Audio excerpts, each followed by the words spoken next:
Hello बच्चों, देखो कल हम लोगों ने पढ़ा था, क्या पढ़े थे हम? Exchange of gases. Exchange of gases हम पूरा पढ़ चुके थे। आज हम लोग पढ़ेंगे ट्रांसपोर्ट ऑफ गैसेस। क्या पढ़ा जाएगा? ट्रांसपोर्ट ऑफ गैसेस, यानी हम गैसों का एक्सचेंज कर चुके हैं। ऑक्सीजन हमारे अंदर आ चुका है, CO2 बाहर गया। ठीक, अब CO2 को बाहर कौन लेकर के जाएगा और O2 को अंदर पूरे बॉडी में कौन सर्कुलेट करेगा। ठीक, इससे हम पढ़ेंगे और इस प्रक्रिया को क्या बोलेंगे? ट्रांसपोर्ट ऑफ गैसेस, यानी एल्वियोलाई से लेकर के टिश्यू तक ले जाना है। और किसको? ऑक्सीजन को। फिर CO2 को टिश्यू से लेकर के यानी सेल से लेकर के एल्वियोलाई तक लाना है। तो कौन लाएगा और कैसे ये ट्रांसपोर्ट होंगे? ठीक है, क्या ये अपने मन से आ जाएंगे या इसका कोई कैरियर होगा, वो कैरियर उसे लाएगा और ले जाएगा ना, ये हमको देखना है। तो ये जो टॉपिक है ट्रांसपोर्ट ऑफ गैसेस, इसे हम दो तरीके से पढ़ेंगे। एक बार पढ़ेंगे ट्रांसपोर्ट ऑफ ऑक्सीजन एंड एक बार हम लोग पढ़ेंगे ट्रांसपोर्ट ऑफ कार्बन डाइऑक्साइड, क्योंकि हमारे शरीर में मेनली दो ही गैसेज हैं जिनका हम लोग क्या करते हैं? ट्रांसपोर्ट करते हैं ना। किसका किसका? एक ऑक्सीजन का, दूसरा CO2 का। ठीक, चलो देखते हैं क्या है। ये कह रहे हैं कि O2 और CO2 के ट्रांसपोर्टेशन के लिए ब्लड एक माध्यम की तरह कार्य करता है। क्या? O2 और CO2 के ट्रांसपोर्टेशन मतलब स्थानांतरण, उसे एक जगह से दूसरे जगह ले जाने के लिए, परिवहन के लिए जो ब्लड होता है हमारा, वो एक किसकी तरह काम करता है?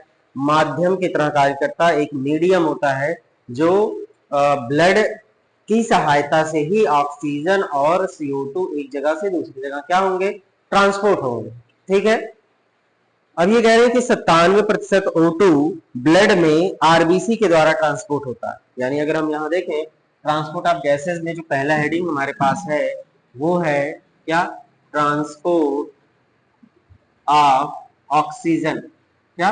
ट्रांसपोर्ट ऑफ ऑक्सीजन है, यानी ऑक्सीजन का ट्रांसपोर्टेशन कैसे होगा। ठीक है, ऑक्सीजन का ट्रांसपोर्ट हम कैसे करेंगे? ये कह रहे हैं कि ऑक्सीजन का जो ट्रांसपोर्ट होता है वो 97% ऑक्सीजन ब्लड में उपस्थित किसके द्वारा? आरबीसी के द्वारा ट्रांसपोर्ट होगा ना। ब्लड में केवल आरबीसी नहीं होता, WBC होता, प्लेटलेट्स होते हैं और भी कई सारे क्या होते हैं? प्रोटीन होते हैं ना, आयन होते हैं। तो वो सारा चीज हम देखेंगे, लेकिन उसमें से ऑक्सीजन का जो ट्रांसपोर्ट हो रहा है वो कौन कर रहा है? आरबीसी। कौन कर रहा? आरबीसी। यानी 97% ऑफ ऑक्सीजन, कितना? 97% ऑफ क्या? जो ऑक्सीजन है उसका ट्रांसपोर्ट कौन कर रहा है? आरबीसी। यानी हमारे शरीर में ऑक्सीजन का ट्रांसपोर्टेशन मेनली कौन कर रहा है? आरबीसी। आरबीसी का मतलब रेड ब्लड कार्पोसेल्स ना, लाल रुधिर कणिकाएं जो हैं वो ऑक्सीजन को ट्रांसपोर्ट करती हैं। आपको पता होना चाहिए, क्या जो आरबीसी होता है वही ऑक्सीजन का ट्रांसपोर्ट करता है? उसमें क्या होता है? हीमोग्लोबिन। वो हीमोग्लोबिन ऑक्सीजन से जुड़ता है।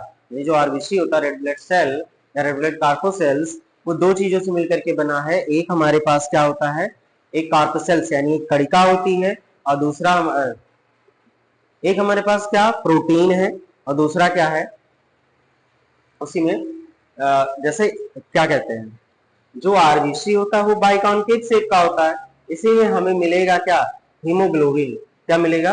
हीमोग्लोबिन। और ये जो हीमोग्लोबिन होता है ये दो चीज से मिलकर बनता है। एक हमारे पास क्या होता है? हीम नामक पिगमेंट होता है, और दूसरा हमारे पास ग्लोबिन नामक क्या? प्रोटीन होता है। ग्लोबिन नामक, एक हीम होता है, दूसरा हीम का मतलब क्या होता है? आयरन। और यही आयरन क्या करेगा? ऑक्सीजन से जुड़ेगा। यानी एक हीमोग्लोबिन जो होता है कितने ऑक्सीजन का ट्रांसपोर्टेशन करता है? 4 ना। 4 ऑक्सीजन को वो पकड़ करके लेकर के एक जगह से दूसरी जगह क्या करेगा? ट्रांसपोर्ट करेगा। तो ये कह रहे हैं कि 97% ऑक्सीजन ब्लड में आरबीसी के द्वारा ट्रांसपोर्ट होती है, और बची हुई जो 3% ऑक्सीजन है वो किसके द्वारा ट्रांसपोर्ट होगा? प्लाज्मा के द्वारा। किसके द्वारा? प्लाज्मा के द्वारा। यानी ऑक्सीजन का जो ट्रांसपोर्टेशन हो रहा है वो मेनली आरबीसी के द्वारा हो रहा है। 3% ऑक्सीजन का जो ट्रांसपोर्टेशन होगा वो प्लाज्मा में घुली हुई अवस्था के रूप में ट्रांसपोर्ट होती है। तो आप इतना याद रखो कि 97% ऑक्सीजन के द्वारा हो रहा है, और कितना? 97% ऑक्सीजन के द्वारा, जबकि 3% ट्रांसपोर्ट ऑक्सीजन का किसके द्वारा होगा? प्लाज्मा के द्वारा। किसके द्वारा होगा? प्लाज्मा के द्वारा ट्रांसपोर्ट होता है। फिर आगे लिखा है कि 20 से 25% CO2 जो होता है वो आरबीसी के द्वारा ट्रांसपोर्ट होता है, जबकि 70% किसके द्वारा, बाइकार्बोनेट के रूप में, और 7% प्लाज्मा में घुली हुई अवस्था के रूप में होता है। तो ये भी आप याद रखना।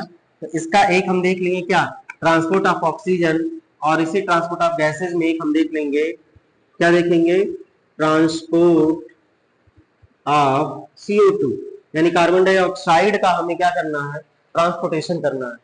तो जिसमें से क्या होगा, 20 से 25% किसके द्वारा, आरबीसी के द्वारा। तो यहाँ लिख देते हैं हम 20 to 25% of CO2 is transported by RBC, यानी आरबीसी के द्वारा ट्रांसपोर्ट होगा।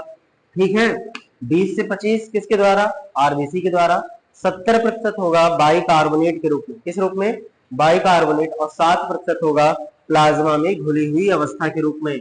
और यहाँ 70% CO2 का जो ट्रांसपोर्टेशन होगा वो किसके द्वारा, बाइकार्बोनेट आयन के रूप में होगा। किसके रूप में होता है, बाइकार्बोनेट आयन के रूप में, ये याद रखना। और बचा कितना, जो 7% है, कितना है, 7%, वो प्लाज्मा में घुली हुई अवस्था के रूप में होगा। ठीक है, तो अगर हम देखें ट्रांसपोर्ट ऑफ गैसेज, तो ये दो गैसों का ट्रांसपोर्ट होगा, एक ट्रांसपोर्ट ऑफ ऑक्सीजन होगा और एक ट्रांसपोर्ट ऑफ CO2 होगा।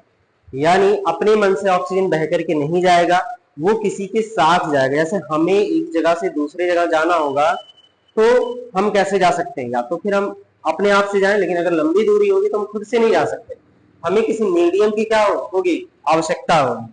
इसी प्रकार जो O2 और CO2 होते हैं, उन्हें लंबी दूरी तय करना होता है, तो उन्हें क्या चाहिए, कैरियर चाहिए। और उस कैरियर में कौन आता है, हीमोग्लोबिन हो गया, आरबीसी हो गया, वही आरबीसी के अंदर हीमोग्लोबिन, फिर क्या, प्लाज्मा हो गया ना, बाइकार्बोनेट आयन हो गए।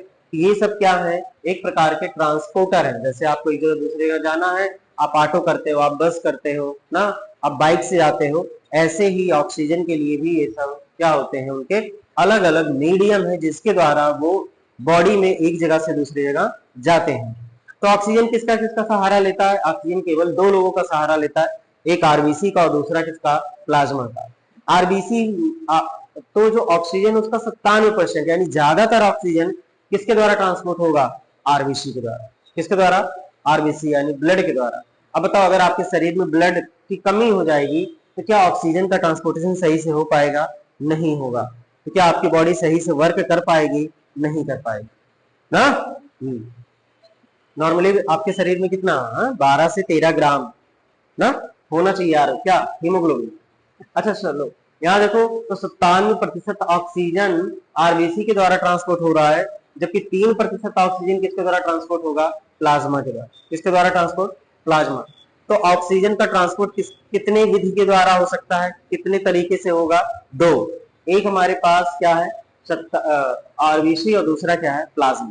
ठीक है, होता बहुत सारी चीजें, बट आपको केवल और केवल एनसीईआरटी पढ़ना है, एनसीईआरटी की लाइन रटना है, याद करना। इसीलिए जो भी चीजें लिखा बस वही आप क्या करो, मगअप करो। ठीक, ज्यादा नॉलेज लेने की जरूरत नहीं है इसमें। यानी ट्रांसपोर्ट ऑफ ऑक्सीजन में 97% ऑक्सीजन का जो ट्रांसपोर्ट होगा वो आरबीसी के द्वारा होगा, 3% ऑक्सीजन का जो ट्रांसपोर्ट होगा वो किसके द्वारा होगा, प्लाज्मा के द्वारा। किसके द्वारा, प्लाज्मा के द्वारा होता है। तो क्या आपको ये समझ में आया कि ऑक्सीजन का ट्रांसपोर्टेशन किसके द्वारा होगा, दो विधियों के द्वारा, दो तरीके से होगा, एक आरबीसी के द्वारा, दूसरा प्लाज्मा के द्वारा। आरबीसी के द्वारा कितना होगा, 20 से नहीं 97% यानी 97% ऑक्सीजन का ट्रांसपोर्टेशन आरबीसी के द्वारा, और 7% ना, 3%, 7 नहीं, कितना, 3% ऑक्सीजन का जो ट्रांसपोर्टेशन होगा किसके द्वारा होगा, प्लाज्मा के द्वारा। 97 आरबीसी और 3 प्लाज्मा।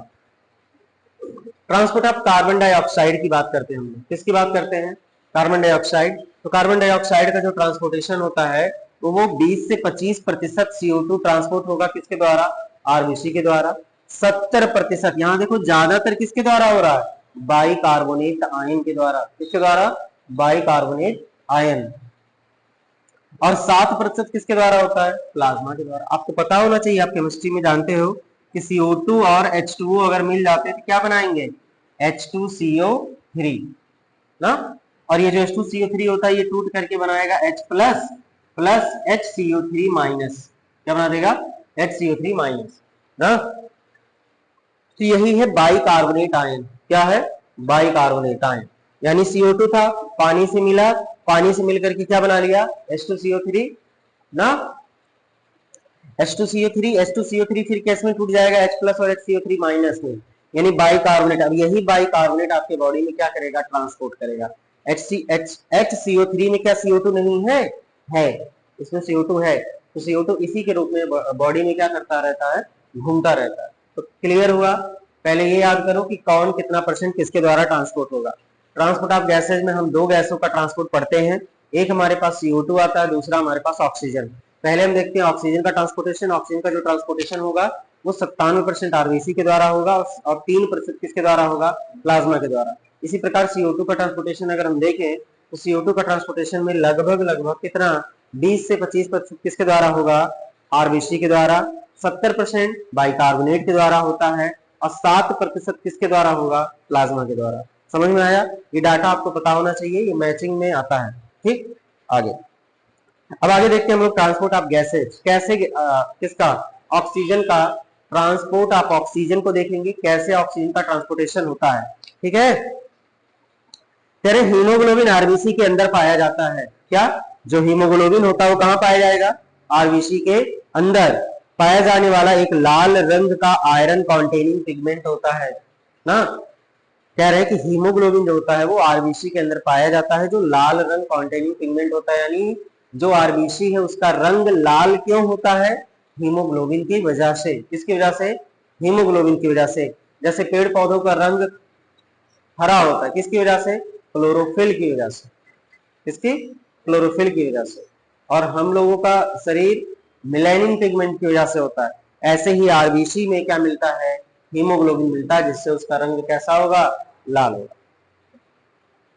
कह रहे हैं ऑक्सीजन हीमोग्लोबिन में से रिवर्सिबल मैनर से जुड़ करके ऑक्सी हीमोग्लोबिन बनाता है। क्या बनाएगा? Oxy haemoglobin. इनका कहने का मतलब ये है कि जो हमारे पास क्या होता है? ऑक्सीजन होगा। कौन होगा? ऑक्सीजन। अगर हम देखें तो यहां पर क्या है? ऑक्सीजन किससे जुड़ेगा? हीमोग्लोबिन से, और जुड़ करके बना क्या देगा? HbO2। क्या बना दिया? HbO2। तो ये है ऑक्सी हीमोग्लोबिन। क्या बन गया? Oxy haemoglobin. क्या बनेगा ये? ऑक्सी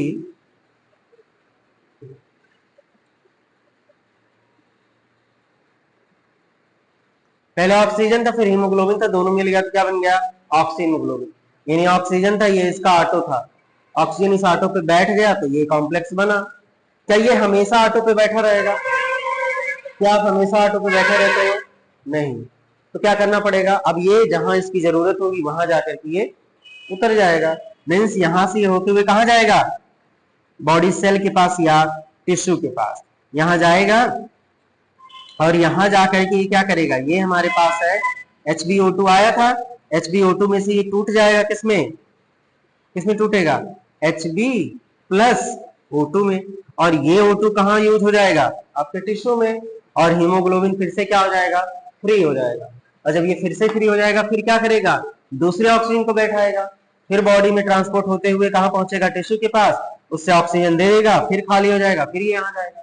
समझ में आया? तो उसका ये चक्र है, ये ऐसे ही क्या होता है? चलता रहता है। इन्होंने लिखा रिवर्सिबल मैनर में। रिवर्सिबल मैनर का मतलब ये हो गया कि वो पूरी तरीके से नहीं जुड़ता, मतलब वो आगे चल करके टूट भी जाएगा ना। अगर ये हमेशा जुड़ जाएगा तो फिर जोड़ने का मतलब ही क्या हुआ? क्योंकि हमें यहाँ ऑक्सीजन चाहिए इसलिए यहाँ आएगा। मतलब ये इसमें रिवर्सिबल का मतलब इससे जुड़ भी सकता है और इससे टूट भी सकता है। ठीक है, चलो अब आगे देखते हैं। तो वही है कि ऑक्सीजन हीमोग्लोबिन से रिवर्सिबल मैनर में जुड़ करके ऑक्सी हीमोग्लोबिन बनाता है। प्रत्येक हीमोग्लोबिन मॉलिक्यूल ऑक्सीजन के मैक्सिमम 4 मॉलिक्यूल को कैरी करते हैं। कितने मॉलिक्यूल को? 4 मॉलिक्यूल को कैरी कर सकता है। ठीक है, इस बात को अब याद रखना ना। 4 एटम नहीं लिखा है ना, क्या लिखा है? 4 मॉलिक्यूल लिखा है, यानी ऑक्सीजन के 4 अणु को वो ट्रांसपोर्ट करेगा। ऑक्सीजन का हीमोग्लोबिन के साथ जुड़ना O2 के पार्शियल प्रेशर पर निर्भर करता है। किससे निर्भर करेगा? Partial pressure. कह रहे हैं कि ऑक्सीजन का हीमोग्लोबिन के साथ जुड़ना, जो ऑक्सीजन है अगर वो हीमोग्लोबिन के साथ जुड़ेगा तो ऑक्सीजन के पार्शियल प्रेशर पे जुड़ेगा। ऑक्सीजन का पार्शियल प्रेशर का मतलब ये हुआ, जहां पर ऑक्सीजन का पार्शियल प्रेशर ज्यादा होगा वहां ऑक्सीजन CO2 वहां ऑक्सीजन हीमोग्लोबिन से क्या कर जाएगा, जुड़ जाएगा। और जहां ऑक्सीजन का पार्शियल प्रेशर कम हो जाएगा वहां हीमोग्लोबिन से वो क्या कर जाएगा, टूट जाएगा ना। भाई ऑटो वाला जाएगा, इसके सामने O2 भी है और कौन है, CO2 है ना। वहां पर एल्वेलाई रीजन में इसका कितना था, 104 पार्शियल प्रेशर था ना, कल हम लोगों ने देखा था। और CO2 का कितना था, 40 था। ठीक, CO2 का पार्शियल प्रेशर हीमोग्लोबिन कहां पर, एल्वेलाई में 40 होता है और एल्वेलाई में कितना होता है, 104 ना। ठीक, एल्वेलाई में 104 होता है और यहाँ पे कितना, 40 होगा। तो अब बताओ ये हीमोग्लोबिन गया एल्वेलाई के पास, किसके पास गया, एल्वेलाई में।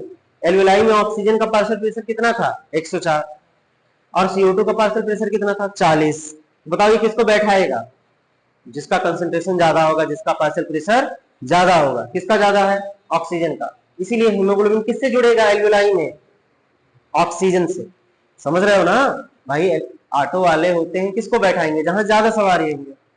तो ऐसे ही ये जो हीमोग्लोबिन है ये ऑक्सीजन को उठाएगा, क्योंकि CO2 का कंसंट्रेशन एंड CO2 का पार्शियल प्रेशर यहाँ क्या है, कम है। देखिए ऑक्सीजन का पार्शियल प्रेशर यहाँ ज्यादा है, ये इसको बैठाएगा, बैठा के ला करके यहाँ क्या कर देगा, छोड़ देगा।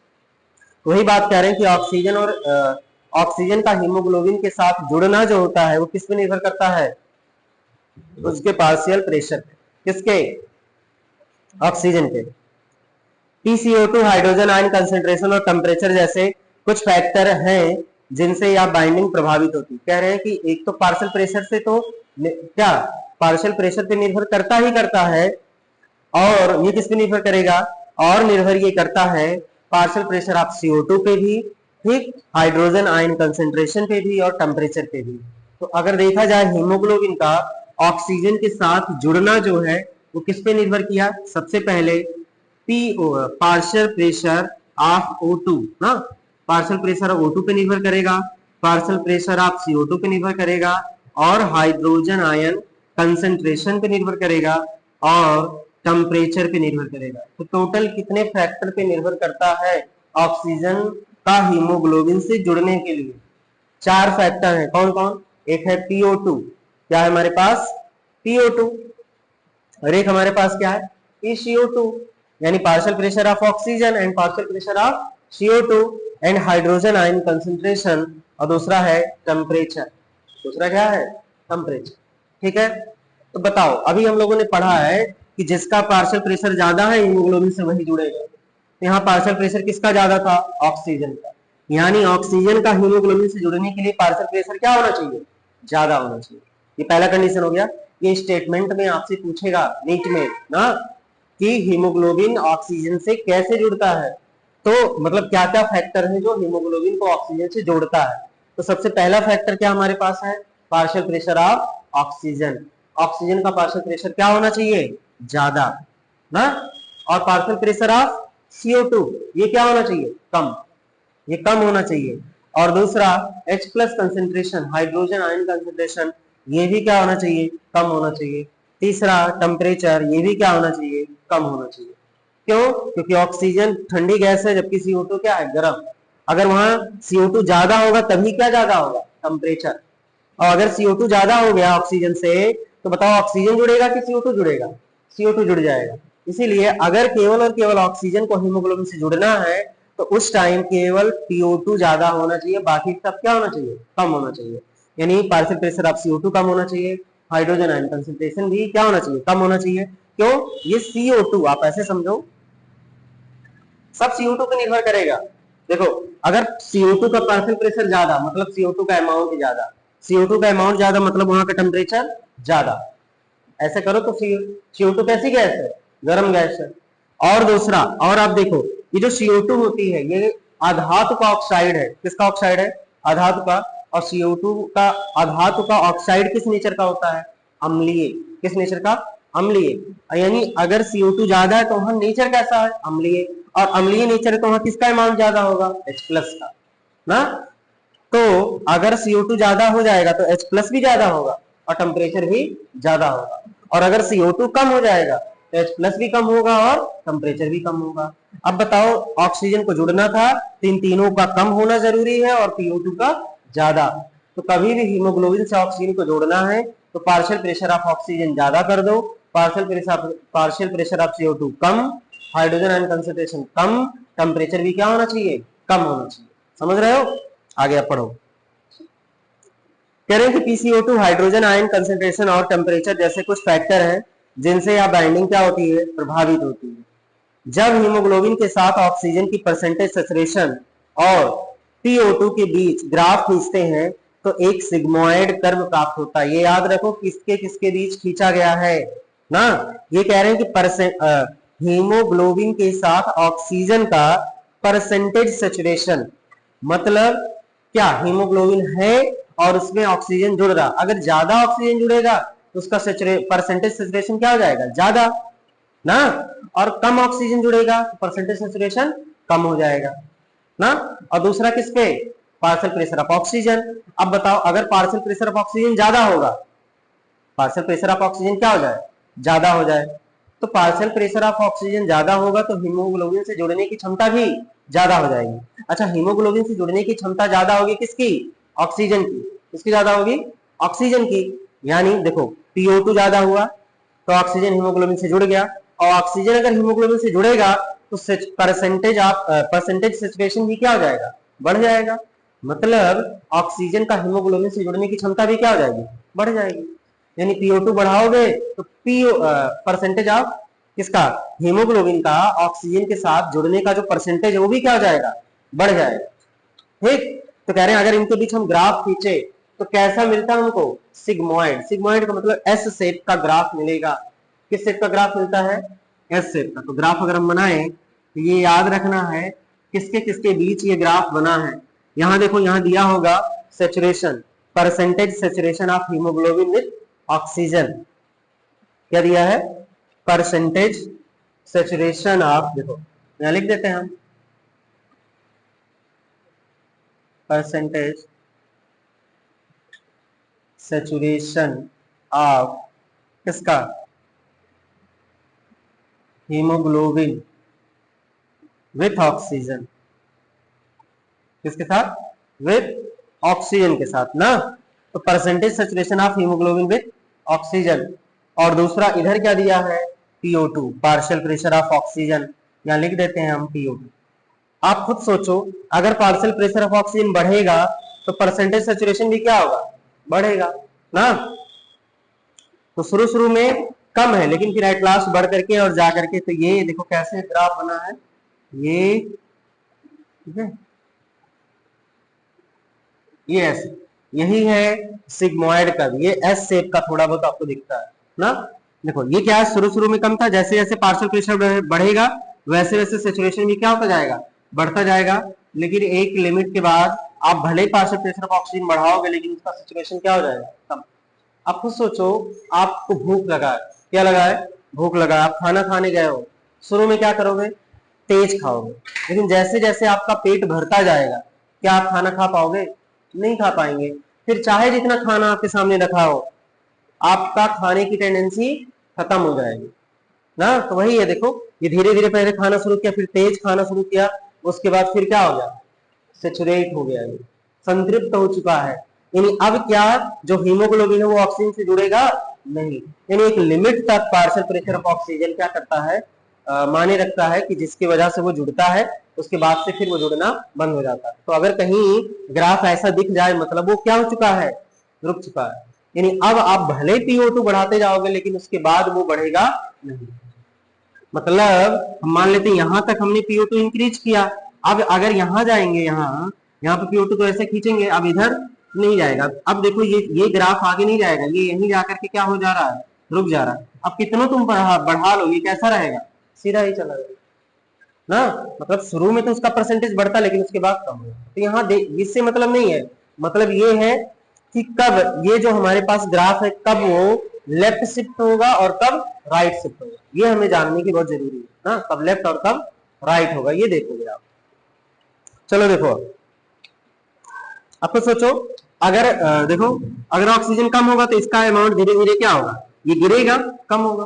और ऑक्सीजन ज्यादा होगा तो ये धीरे धीरे कहाँ जाएगा, ऊपर, ऊपर उठ करके तो और ऊपर चला जाएगा ना, और इधर लाएंगे तो चला जाएगा, तो राइट शिफ्ट होगा, ऑक्सीजन बढ़ेगा राइट शिफ्ट, अगर क्या होगा ऑक्सीजन कम तो लेफ्ट शिफ्ट। देखो क्या है, कह रहे जब इस कर्व में ऑक्सीजन डिसोसिएशन कर्व कहते हैं, इस कर्व को हम लोग क्या बोलते हैं, ऑक्सीजन डिसोसिएशन कर्व। कह रहे इसका यूज हम उन फैक्टर की स्टडी के लिए करते हैं जो ऑक्सीजन को हीमोग्लोबिन के साथ जोड़ने में प्रभावित करते हैं, जैसे PCO2 H+ कंसेंट्रेशन, टेम्परेचर आदि। फिर है कि एल्वियोलाई में PO2 हाई होती है। अगर एल्वियोलाई लेवल पे देखा जाए, एल्वियोलाई मतलब लंग्स में, लंग्स में क्या होगा, PO2 जो होगा वो कैसा होता है, हाई होता है, और PCO2 H+ concentration and temperature क्या होगा, लो होगा। तो आपके लंग्स में PO2 ज्यादा होता है, जबकि PCO2 टेम्परेचर और हाइड्रोजन आयन कंसेंट्रेशन क्या होता है, लो होता है। ठीक, ये सभी फैक्टर ऑक्सीजन को हीमोग्लोबिन से जोड़ करके ऑक्सी हीमोग्लोबिन बनाने में क्या करते हैं, सहायक। यानी अगर ऑक्सीजन को हीमोग्लोबिन से जोड़ना है तो उसका PO2 ज्यादा होना चाहिए, बाकी सब कम होना चाहिए। टिश्यू में PO2 लो और PCO2 H+ कंसेंट्रेशन और टेम्परेचर क्या होते हैं, हाई होते हैं। कह रहे जब यही हमारे पास ऑक्सीजन किसके पास पहुंचेगा, HbO2 जो बन गया है भाई, पहले हमारे पास क्या था, ऑक्सीजन था प्लस Hb था, ये दोनों मिलकर के क्या बना दिए थे, HbO2 बना दिए थे। अब यही HbO2 जब पहुंचेगा टिश्यू के पास तो यहाँ क्या होगा, यहाँ कौन सी रिएक्शन चल रही है, यहाँ पर हम ग्लूकोज को तोड़ रहे हैं ना। देखो यहाँ क्या करेंगे भाई, हमारे पास यहाँ अगर देखें तो ग्लूकोज को तोड़ेंगे, मतलब क्या करेंगे, C6H12O6 प्लस ऑक्सीजन से जला करके बन जाएगा CO2 प्लस H2O और प्लस एनर्जी बनेगा ना। तब देखो ग्लूकोज यहाँ ऑक्सीजन से मिल करके CO2, यहाँ CO2 बढ़ रहा है। अब बताओ अगर CO2 का अमाउंट, यहाँ CO2 पैदा हो रहा है यानी CO2 का अमाउंट बढ़ रहा है, CO2 अगर बढ़ेगा तो टेम्परेचर भी बढ़ेगा, हाइड्रोजन कंसंट्रेशन भी बढ़ेगा। अब बताओ, अब ये ऑटो वाला यहाँ आया था किसको लेकर के, HbO2 को लेकर के, लेकिन जैसे यहाँ पहुंचा तो ये O2 तुरंत क्या, अच्छा जब यहाँ पहुंचेगा तो किसका अमाउंट ज्यादा मिल जाएगा उसको, CO2 का। किसका ज्यादा मिलेगा, CO2 का। तो अब बताओ अगर CO2 ज्यादा हो जाएगा तो हीमोग्लोबिन किससे जुड़ना पसंद करेगा, CO2 से जुड़ना पसंद करेगा, तुरंत ऑक्सीजन को छोड़ देगा और बन जाएगा Hb+O2, यानी O2 यहाँ यूज हो जाएगा और ये Hb अब यूज हो जाएगा किसके साथ, CO2 के साथ। यानी अब हीमोग्लोबिन किसके साथ बाइंड कर जाएगा, CO2 के साथ थोड़ा बहुत बाइंड कर जाएगा। और यहाँ देखो CO2 और कौन है, H2O। अब यहाँ बताते CO2 H2 मिलकर के क्या बनाते हैं, H2CO3। तो बगल में H2O मिल जाता है, इसलिए दोनों मिल करके H2CO3 बनाते हैं और बाइकार्बोनेट आयन भी बना देते हैं। यानी अब CO2 के पास दो ऑप्शन है, एक हीमोग्लोबिन से जुड़ना और दूसरा ये H2O से जुड़ करके क्या बना दे, H2CO3, और बन जाएगा क्या, बाइकार्बोनेट आयन। तो बताओ CO2 किसको प्रेफर किया था, H2O के साथ जुड़ना, क्योंकि H2O के साथ जब वो जुड़ेगा तो 70% बाइकार्बोनेट के द्वारा ट्रांसपोर्टेशन होगा और हीमोग्लोबिन के द्वारा केवल कितना हुआ है, 20 से 25%। हमारी कहानी समझ में आ रही है आपको कि यहाँ पर हीमोग्लोबिन गया एल्वियोलाई में, वहां ऑक्सीजन का अमाउंट ज्यादा था, हीमोग्लोबिन ने ऑक्सीजन से जुड़ गया और बना क्या दिया, HbO2। फिर ये ट्रांसपोर्ट किया टिश्यू लेवल पे, जैसे पहुंचा वहां देखा CO2 ज्यादा है, तुरंत ऑक्सीजन को छोड़ देगा और CO2 को पकड़ लेगा और ऑक्सीजन यूज हो जाएगा किसके कंबस्शन में, ग्लूकोज के। ग्लूकोज बर्न करेगा और CO2 पैदा होगा और इस CO2 को अपने में बाइंड करके फिर से कहां पहुंचा देगा, एल्वियोलाई के पास, और एल्वियोलाई उसको फिर कहां छोड़ देगा, बाहर छोड़ देगा। और ठीक यही काम और कौन करता है, H2O भी कर रहा है।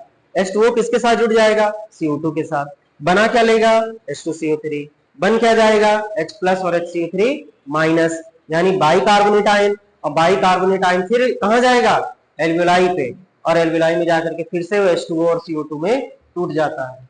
किसमें टूट जाएगा, H2O और CO2 में फिर से टूट जाता है, और H2O अलग एंड CO2 अलग होता है, और CO2 फिर एल्वियोलाई के द्वारा यानी हमारे लंग्स के द्वारा बाहर चला जाएगा। ठीक है, फिर आगे देखो क्या लिखा है इसमें, कह रहे टिश्यू में PO2 लो होती है, टिश्यू में क्या होगा, PO2 लो हो जाएगा। PO2 लो होने का मतलब क्या भाई, वहां ऑक्सीजन का कंसंट्रेशन कम हो गया, CO2 का कंसंट्रेशन ज्यादा, और PCO2 H+ कंसंट्रेशन और टेम्परेचर हाई होते हैं। ये सभी फैक्टर ऑक्सी हीमोग्लोबिन से ऑक्सीजन को अलग करने में क्या होते हैं, सहायक। ठीक, लंग सरफेस पर ऑक्सीजन हीमोग्लोबिन से जुड़ती है और टिश्यू में जाकर के क्या हो जाएगी, अलग हो जाएगी। तो यानी ऑक्सीजन कहां से कहां ट्रांसपोर्ट हुआ, ऑक्सीजन जो था वो एल्वेलाई में जाकर के हीमोग्लोबिन से जुड़ा था और फिर वही हीमोग्लोबिन ना, फिर वही हीमोग्लोबिन कहां पर, टिश्यू में जाकर के क्या हो गया, टूट गया। यानी जो ऑक्सीजन है वो कहां से कहां ट्रांसपोर्ट किया, लंग्स से लेकर के कहां तक, टिश्यू तक। अब आगे, नॉर्मल फिजियोलॉजिकल कंडीशन के अंतर्गत प्रत्येक 100 ml ऑक्सीजनेटेड ब्लड लगभग 5 ml ऑक्सीजन टिश्यू को देता है। कितना ml ऑक्सीजन देता है, 5 ml। यानी 100 ml ऑक्सीजनेटेड ब्लड जो है वो 5 ml ऑफ ऑक्सीजन किसको दे देगा, टिश्यू को देगा। कितना देगा, टिश्यू। समझ में आया? तो 100 ml ऑक्सीजनेटेड ब्लड अगर होगा उसमें ऑक्सीजन का अमाउंट कितना, 5। इसका क्या मतलब, 5 ml। यानी प्रत्येक जो 20 ml ऑफ ऑक्सीजनेटेड ब्लड है वो 4 ऑक्सीजन से जुड़ रहा, तभी तो 20-25 होगा, 5 ml ना। चलो, तो अब ये हो गया ट्रांसपोर्ट ऑफ ऑक्सीजन। अगली वीडियो में हम लोग पढ़ेंगे transport of carbon dioxide. Video में अगले लेक्चर में हम लोग क्या देखेंगे, ट्रांसपोर्ट ऑफ कार्बन डाइऑक्साइड, यानी कार्बन डाइऑक्साइड का ट्रांसपोर्टेशन देखेंगे। तब तक आप इसको देखिए, जो भी डाउट हो उसे आप पूछिए। ये जो आपको ग्राफ मिला ऑक्सीहीमोग्लोबिन कर्व, इसे और भी डिटेल में बताया जा सकता है, तो फिर आपको हम बताएंगे इसको, ठीक है, जब हम आपको कार्बन डाइऑक्साइड पढ़ाएंगे। यहाँ पे हेम्सबर्गर फिनोमिना एंड क्लोराइड शिफ्ट, ये सारी चीजें आती हैं, फिर उसको हम लोग पढ़ेंगे, ठीक है। धन्यवाद आप लोगों का।